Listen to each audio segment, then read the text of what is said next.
He never started a couture show without first consulting his tarot card reader, and was known to be very superstitious, a quality which increased with age. Each collection included a coat named after his place of birth, Granville. In each show, at least one model wore a bunch of his favorite flower, Lily of the Valley. He introduced H-line garments and the A-line dress with his assistant Yves Saint Laurent. High fashion and perfume icon, he was the main actor introducing Parisian fashion to the world and regaining Parisian couturiers the crown that had been lost to American designers. He revolutionized the world of luxury goods and women's apparel on an international scale. Welcome to Personality Matters. I'm Bérénice Nio, and today we will be talking about Christian Dior.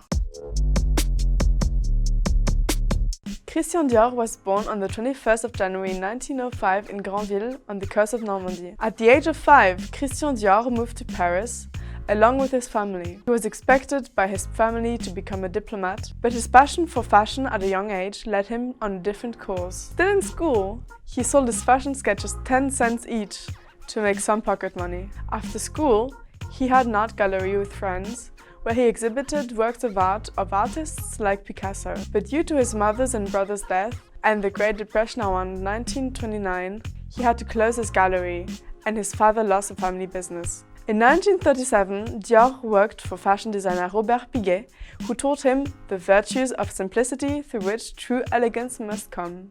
Christian Dior finished his military service in 1942 and joined the fashion house Lucien Lelon. For economic reasons and to preserve French fashion during wartime, he designed dresses for French collaborators. His sister, Catherine, took part in the French resistance and was sent to the Ravensbrück concentration camp until 1945. This led Christian Dior to name one of his first fragrances, Miss Dior, in tribute to his sister. On December 8, 1946, Christian Dior founded the Dior fashion house at 30 Avenue Montaigne in Paris.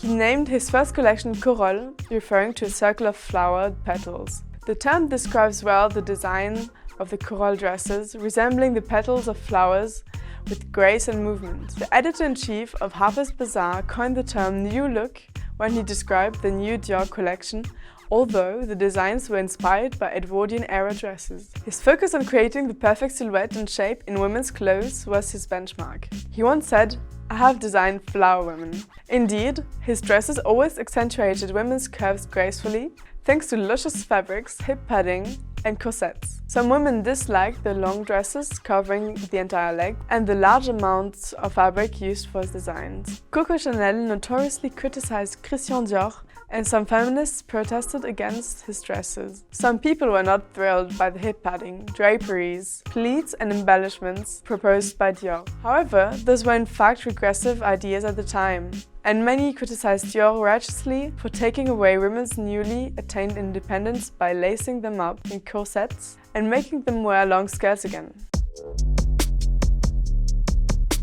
Throughout his life, Christian Dior hid his homosexuality from the public, but he had a few discreet lovers like the Algerian singer Jacques Benita.